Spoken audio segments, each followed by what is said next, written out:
Don't touch that dial. Watch this exciting scene from today's four-part story of Underdog. Here it comes now. What does he mean by that? I hear you, General Brainley, and I promise that you shall soon see what my weather machine can do. For I will soon be taking over your Earth. But we can stop you, no matter what kind of machine you have. We're sending Underdog after you. If Underdog tries to stop me, what will happen to poor, sweet Polly?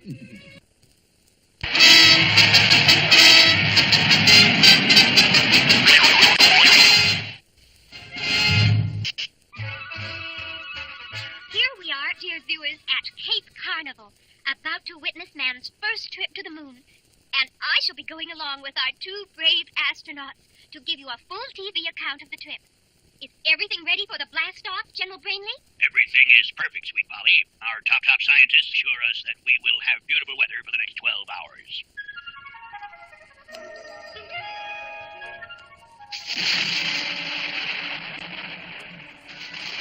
Oh! It's a huge storm! But this is impossible. Our scientists promised us good weather, and they're never wrong. But they were wrong this time, and the reason for their error was Simon Bar Sinister. Look what happens to the world when I use my weather machine. I push the key for rain, and it pours. Now watch this. Simon says, tornado twist.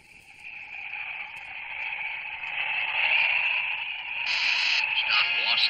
You forgot that if you push those buttons, we're in the tornado, too. And it just took off our roof. Oh, this is terrible. I plan to take over the world with my weather machine, to threaten everyone with hurricanes and tornadoes unless they do what I ask. But now, what can I do? Gee, boss, the only way you could use this machine without it hurting us is if we were someplace beside the ice. Eureka, Cat! You struck it. All we need to do is to get to the moon. And so, a short while later at Cape Carnival... Well, that weird weather seems to have passed over, so it's time to prepare for the launching. You three had better get your spacesuits on while I go start the countdown. See you in a little while, boys. But behind the astronauts, two unwelcome figures appeared.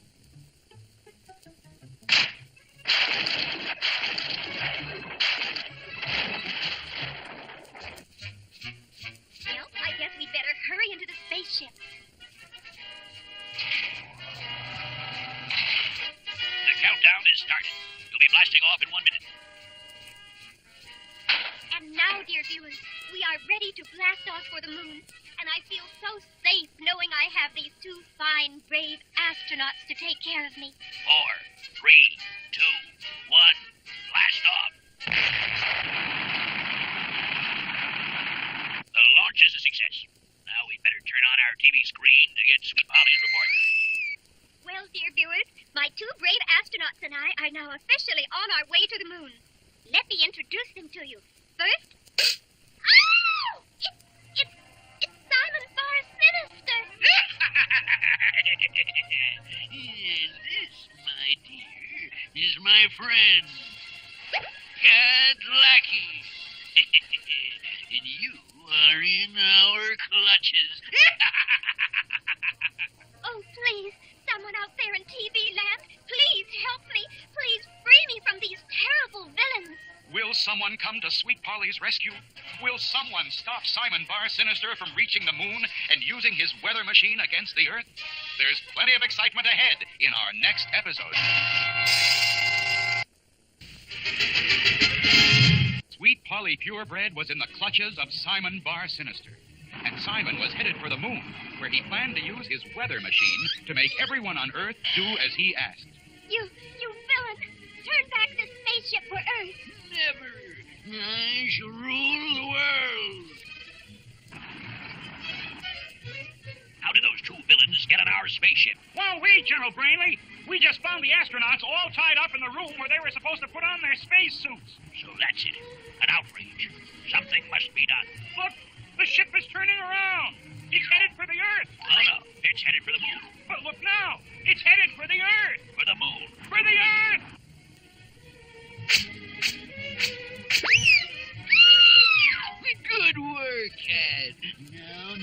shall stop us from reaching the moon. They've tied her up. Do something, soldier. Send up another spaceship. That'd take weeks to get ready, General. Then shoot that one down. Well, that'd be kind of hard on Sweet Polly, General. Then there's only one hope left. Send for Underdog. And so the call went out for the powerful Underdog. But at that very moment, Underdog had his hands full.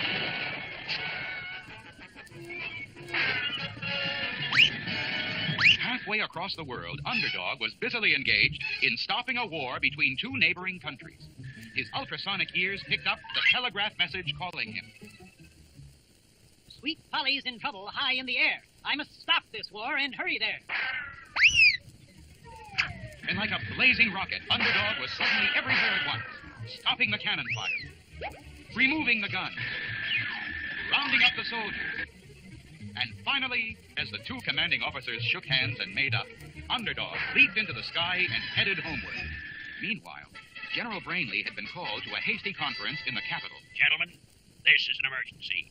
Our first flight to the moon has been taken over by the notorious Simon Bar-Sinister.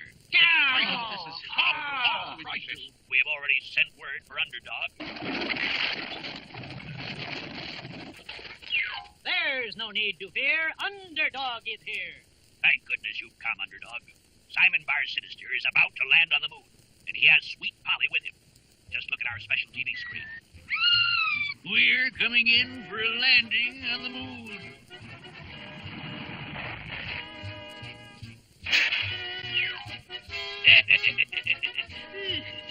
So I'm the first to land on the moon. And soon I shall be the first to control the world. Hurry, Cad. Set up my weather machine while I turn on TV. Weather machine? What does he mean by that? I hear you, General Brainley, and I promise that you shall soon see what my weather machine can do. For I will soon be taking over your Earth. But we can stop you, no matter what kind of machine you have. We're sending Underdog after you. If Underdog tries to stop me, what will happen to poor, Sweet Polly? It looks like Simon Bar-Sinister is truly in command of the situation. Will his weather machine work all the way from the moon? Will he be able to force the Earth to surrender? There's a thrilling time ahead in our next exciting episode. You'll see all of this Underdog adventure complete on today's show. And in weeks to come, you'll be seeing exciting scenes like this.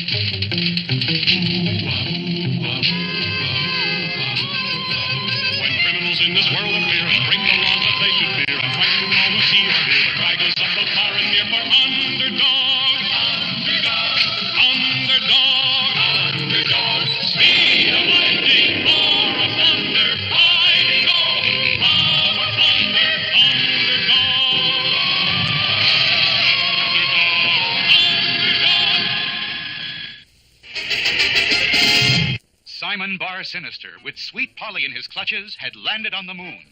And now he was threatening to use his monstrous weather machine against the Earth. I warn you that unless you do just as I ask, I shall cause weather which will wipe you out. You're only trying to frighten us, Simon Bar-Sinister. We don't believe in your machine. No? Then allow me to demonstrate for you. Simon says, rain.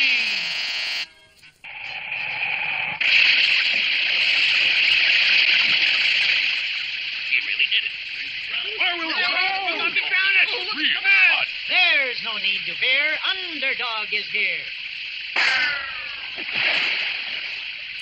With blinding speed, the powerful Underdog bored his way down through the Capitol floor into the ground, then through miles of earth until he reached the nearest ocean.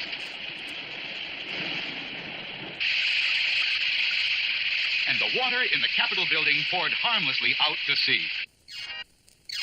Look at that, boss. Underdog made a built-in drain.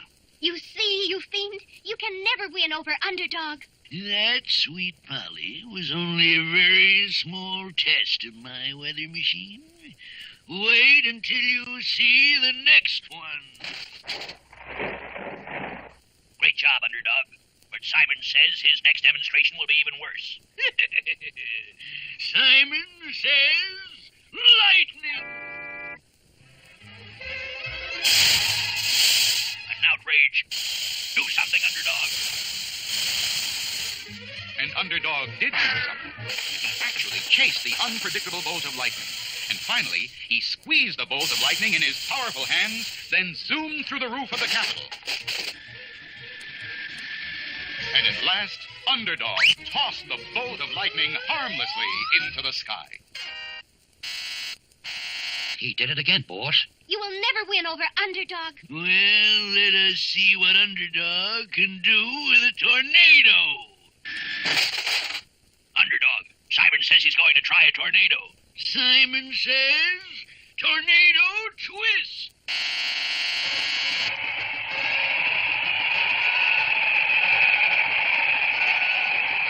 It'll destroy the office furniture. It's an outrage. That tornado has wind as strong as gales, but I'll knock the wind out of its sails.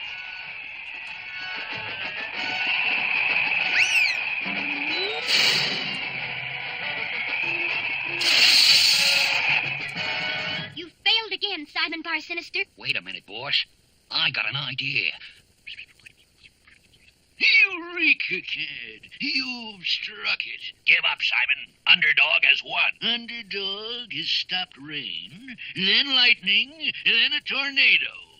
But can he stop all at once? If you do not agree to make me dictator of all Earth, I shall press every key on my weather machine all at once. This looks like too much even for Underdog. How could even he stop tornadoes, earthquakes, floods, hurricanes, all at once? The dramatic answer lies ahead in our next thrilling episode.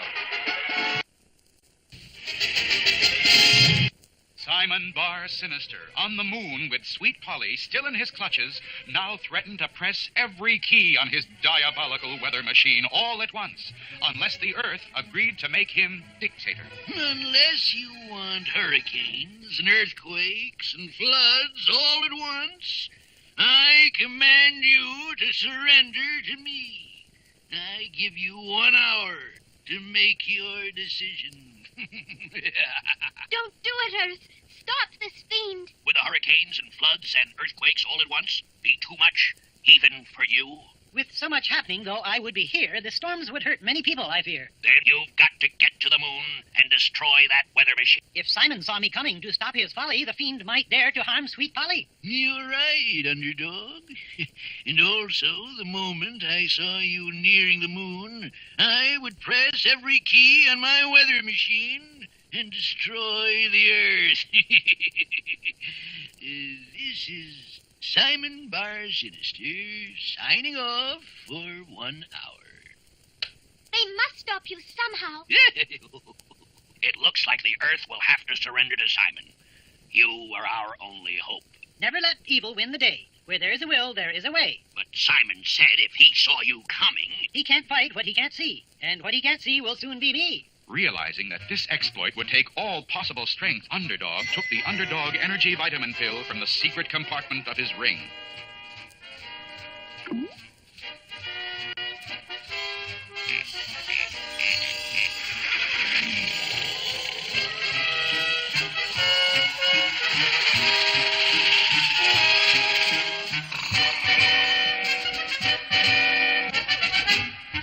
And then he began to spin. He's disappeared. He must have gone through the roof. Where is he? He's dissolved. Well, Sweet Polly Purebred, your dear friends on Earth have only 30 minutes left, and they've not dared to send anyone here to the moon. If only there was something I could do. There is nothing anyone can do. Can't you clumsy ox. What was the meaning of that? Meaning of what, boss? You struck me. You butted me. But I didn't mean to, boss. It was like I was pushed. Strike me, winner. Take this.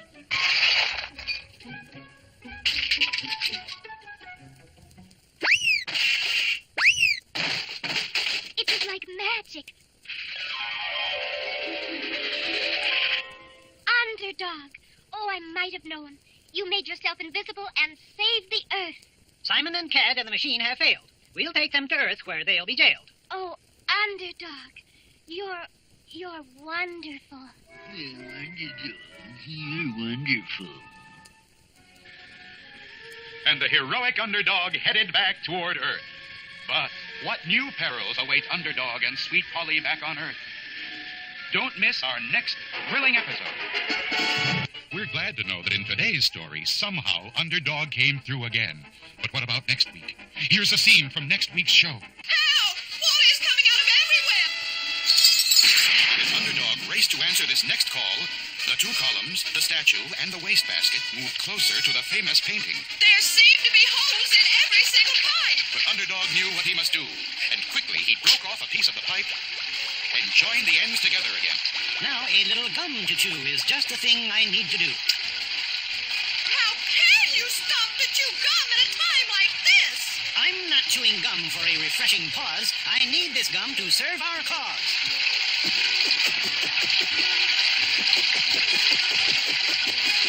Oh,